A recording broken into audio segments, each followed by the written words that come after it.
Hey, what's up guys? It's Hayden. Hey, and I'm Emma. Welcome back to our channel. We are very excited over here because our favourite show at the moment is back on our screens. It's that time of year again. I'm not talking about Halloween. It's Mando season, baby. It is the Mandalorian season. Finally, we have been waiting a whole year, like everyone else, for this show. It is such a fantastic show. We absolutely I love it adore so much. If you've been following our channel, you know we reviewed every single episode of the last season, and yes, we are back on our bullshit doing the same thing again. We're going to do it again. Round two. We're going to review every single episode for you guys, and hey, what an episode to come back. Yeah. Great way to jump back into this universe with an hour-long episode. Hour long. Thank you, because that was, I think, one thing that we kept saying with the last season. We just wish the episodes were longer, and finally we had an hour-long episode. I don't know if it was just for the first episode or if they're going to continue that. I would love if they continued that because, you know, the more the better. But we'll soon find out anyway. But this episode was fantastic. So we're going to talk about that today, give our overall thoughts on the episode. We will keep it spoiler-free for the first half, but I think we're going to have to talk about some spoilers. We're going to have to. There's a big one. There's a big one we've got to talk about. Yes. We have to. So The Mandalorian Season 2 Episode 1 continues the adventures of Din Djarin and the child as they try to take the child back home, back to his planet, back to his people where he will be safe. Now Mando gets a hint that another Mandalorian might be able to point him in the right direction, which sends him back to the planet of Tatooine. So we're going back to Tatooine. Always love going back there, always full of nostalgia, full of Easter eggs. Now, more specifically, they're going to a small town called Mos Pelgo, which is run by a character called the Marshal, which is the title character of this episode. Now, the Marshal is played by a great cameo performance. I won't spoil who it is, but that was really good to see. We love this actor, love what he does, and we loved him in this role. Oh, yes. Now, this town is also being attacked by this giant monster, this giant creature. And so Mando and the Marshal need to team together to try and defeat the creature before it causes any more damage. And that's pretty much the basis for this first episode. It is staying true to that week-to-week adventure. So it's like we've got this main quest, like in Skyrim, you've got the main quest, but then you've got all these side quests that you get distracted by, and you need to, better stop and do that. You know, got to get the loot. So it kind of felt like that, you know. And I think that's what we love about The Mandalorian, is that week-to-week episodic adventure. It feels very old school, feels very retro, the way shows used to be made. Yes. You don't really see a lot of it anymore, and we do love that about The Mandalorian. Just kind of adds to it too, even though it's on a streaming service, we're getting these episodes week to week, like how they used to back in the old days. Exactly. Of television. Exactly. So you gotta stay hyped and on the edge of your seat for a whole week. And as well as that kind of week-to-week adventure retro vibe, it's also got a bit of a spaghetti western vibe, which is something people noticed in the first season, and this first episode of season 2 just carries that over even more. This felt like a very, very kind of spaghetti western style episode. You know, a small town, needs to be rescued, defeating this bandit or something. If you don't know us or know of the films we made, actually our first proper short film that we did together was a kind of like an Australian spaghetti western. So yeah, that's always fun. And I think the music kind of matches that. It's the great soundtrack. Again, that great soundtrack is just carrying over, and it definitely matches those kind of spaghetti western vibes. Oh yeah, a lot to love again with this season. As much as we loved the last season, they've carried over the quality, top-notch visuals. And thank God for practical effects again. We are seeing actual made creatures on our screens. They are not CGI. They are people acting these characters, and they look fantastic. Yeah, great effects once again. We if you don't know us, we love practical effects. We're big fans of that. I think we're just fans of just old school filmmaking. Yeah. I think that's why The Mandalorian appeals to us so much, because there's just those old school filmmaking values that are just kind of thrown in there, and we just absolutely love that. Yes, so some awesome characters and creatures have already popped up in episode 1. I don't want to talk too much because I don't want to spoil anything, but this show, it just looks great. The standard is still there. It's exciting.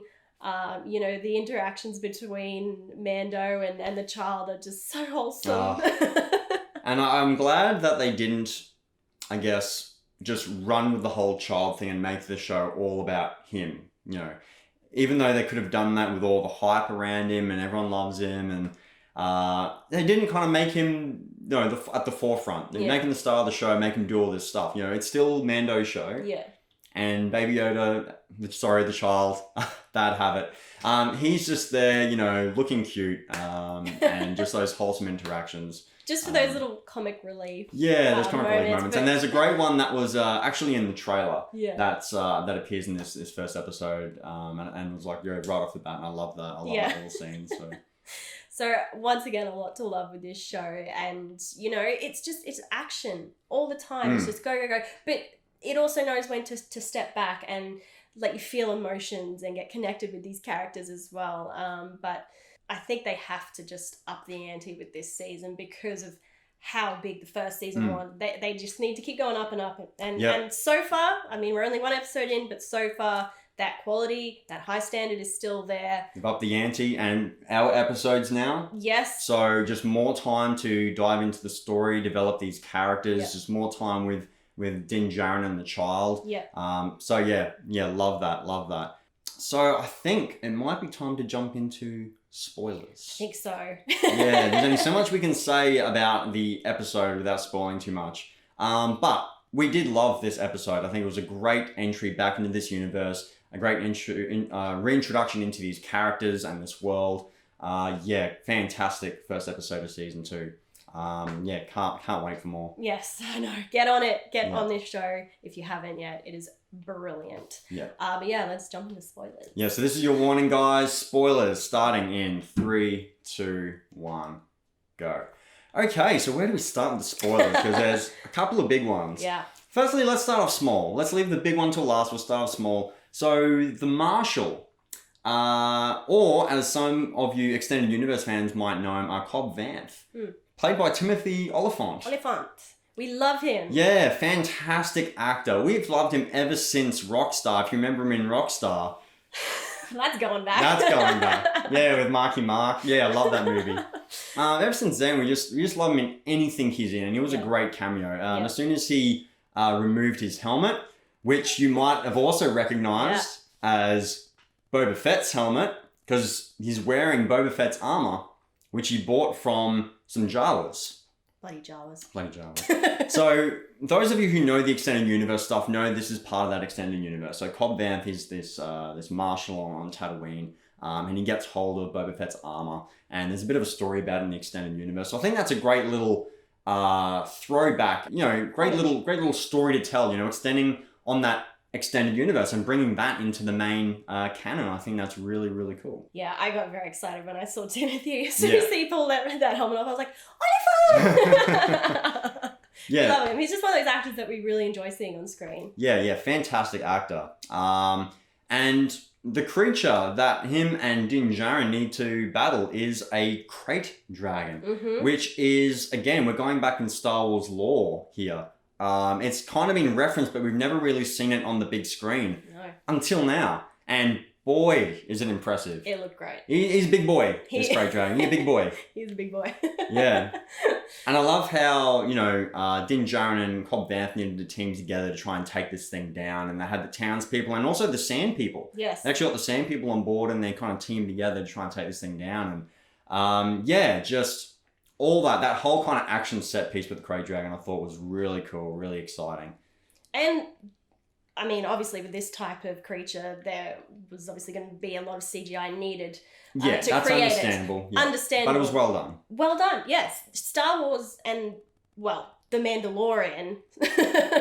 let's not say all of Star Wars is like this because we know it ain't. But The Mandalorian, at least, when they do CGI, it's done well. Yeah. And it still looks convincing. And yeah, I really liked what they did with this creature. Yeah. So there was just some great Easter eggs and throwbacks in this episode.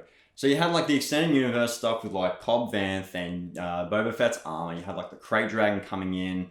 I think we saw a bit more of the Sand People than what we had before, and kind of extended on, I guess, who they are as a people. As Din Djarin says in the episode, they are they're kind of ruthless, but they also they're true to their word. Yeah. So again, just exploring the lore of the Sand People a little bit as well. But there was some fantastic other Easter eggs that you might have picked up on as well. One of which was Cobb Vanth's speeder.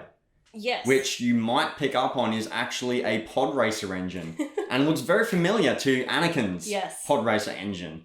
And I love that. I love those little details that they throw in there. It's so good. Yeah. It's just so smart. It's not like shoving this fan service down your throat. It's just kind of extending on this universe and bringing in these little things and... For the original fans. Yeah. So I think it's great that they do that. Yeah, I really hope people don't get too upset with these fan service moments because as fans, I mean, we're just eating it up. Oh, we love it. We're like, nom, nom, nom, nom, nom, nom, nom. Easter eggs. So, yeah, I know some people can get a bit disgruntled. Yeah. By I think when they overtake from the story and everything that's going on, I think that's when people kind of have an issue with it, right? When the fan service and the Easter eggs are just all the show's about. Which I don't think this is. I think there's actually a very, very cool story going on and some great characters, and all the Easter eggs and the fan service are kind of within the context of all that. So I think it works. It's just like, here's something else. Remember this? Yeah. Remember this? Huh? All right, but leading up into the big Easter egg, right? The big reveal. So Cobb Vanth does have Boba Fett's armor, and there was a great little throwback to Return of the Jedi where Han Solo hits his backpack and it malfunctions and he goes flying off. So they're setting up this crate dragon for like the final showdown, and Mando is just kind of trying to get him out of the way. So he just kind of taps the back of his jetpack and just goes flying off. I love that. Just a great throwback to Return of the Jedi. But the big Easter egg, the big thing that everyone was waiting to see, and one of the big rumors leading into season 2 was Boba Fett. Yes. Is Boba Fett going to make an appearance? And look, we get his armor with Cobb Vanth. We thought that might have been it. We thought that might have been it. But no, the final shot appears. Din Djarin is riding off on his speeder bike. Boba Fett's armor is strapped to it. And then we see this character walking up to this cliff face, overlooking Din Djarin as he rides off into the distance. And then we get the reveal. And it's Boba Fett himself. Boba Fett is alive. He is. It's got to be him. It's got to be. It's got to be him. Look, it's not just going to be random clone number 934. Come on. It's got to be Boba. He looks pretty banged up too. He's got some battle scars on his face, and if you know your Star Wars, you know his fate. Yes. So I really hope that they touch on how he got out of that pit, because that creature looked like it gobbled him up good. Yeah.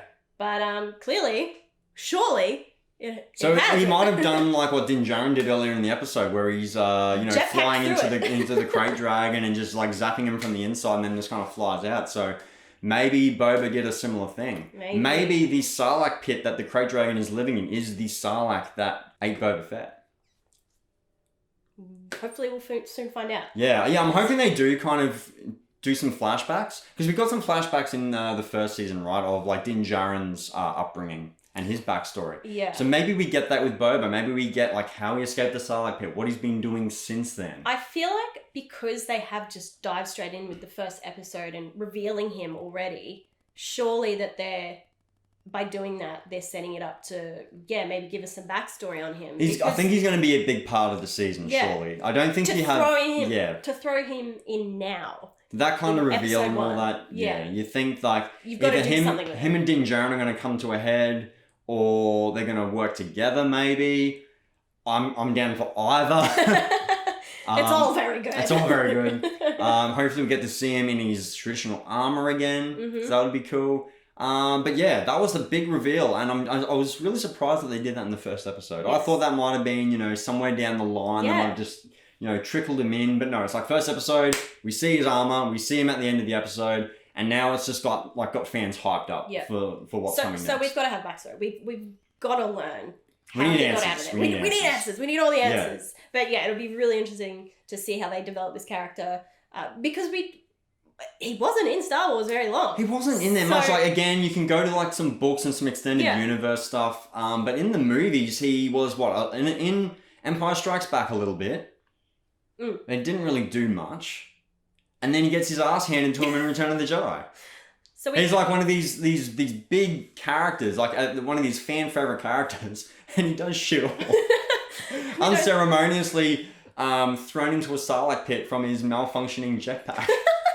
So I kind of hope we do get to see him kind of redeem himself a little bit. Yeah. Whether he comes back as a hero or an anti-hero or a villain, a complete villain, I hope he gets some kind of redemption. I hope he actually does something in The Mandalorian. Or they just treat him like a meme and he just like trips and falls into another Sarlacc pit or something. He'll be gone by the next episode. Yeah, exactly. But I think that will do it. I think that will do it for this one. What did you guys think of the big reveal? Are you guys excited to see Boba Fett back in Star Wars?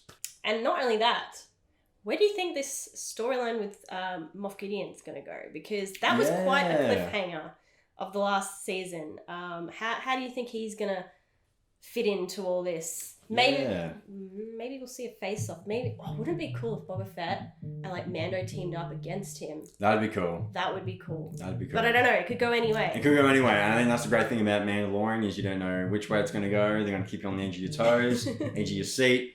I can't wait to see what this season brings. It's going to be a ride. And I cannot wait to see more of the child because he is just getting cuter and cuter all the time. Still waiting for teenage Yoda. Oh my god, like they did with Groot in Guardians of the Galaxy. Yoda I am. Yoda I am. Wouldn't that be funny? I'd love to see teenage. I know it's not Yoda. Teenage child. Teenage child. Okay, I really hope we get a name for this child so that we can just actually name him for once. It's kind of hard to keep calling him the child all the time. Yeah. Let's hope he gets a name ASAP. Yeah. Maybe it'll be one of those kind of father-son things. Or maybe Mando would give him a name. Oh, that'd be so cute. Yeah, I really hope to see some more father-son dynamics. It's so wholesome. It makes me tear up every time I think about it. So yeah, let us know where you think this season is going. What are your theories? What are your assumptions? Let us know in the comments below. Slam that like button if you like what we do. Hit the bell for the notifications for more because, as you know, we are going to be reviewing The Mandalorian Season 2, episode by episode, just like we did with Season 1. So stay tuned for that. Subscribe to our channel to become part of the Headspace Films community. Most importantly of all, thank you guys so much for watching and we'll catch you guys on the next one.